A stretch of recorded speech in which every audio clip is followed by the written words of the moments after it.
اللي هي كارفور. اليوم بدل ما يتحمى المواطن وبدل ما نحميو المواطن كتحمى مؤسسه اللي هي اجنبيه وكتدعم الصهاينه ومشاركه في التقتيل ديال خوتنا الفلسطينيين. كنتاسفوا على ان بلادنا بدل ما تحمي مواطنيها وبدل ما تساند الشعب الفلسطيني اليوم كتقمع الاحرار والشرفاء ديال بلادنا وقابل حمايه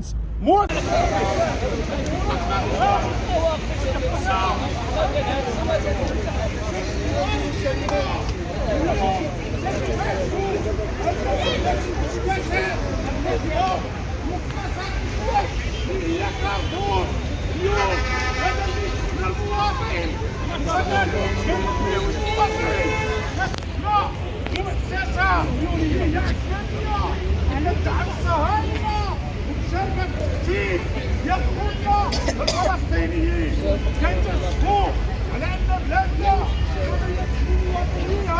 وبدل ما تساند الشعب الفلسطيني اليوم كتقمع الاحرار والشهيد خلى وصية تنازل عن قضية والشهيد خلى وصية لا تنازل عن قضية والشهيد خلى وصية لا تنازل عن قضية والشهيد خلى وصية لا تنازل عن قضية هذا عيب هذا عار غزة تدمر هذا عيب هذا عار غزة تدمر هذا عيب هذا عار غزة تدمر غزة تدمر غزة تدمر هذا عيب هذا عار غزة تدمر غزة تدمر هذا عار غزة تدمر غزة تدمر غزة تدمر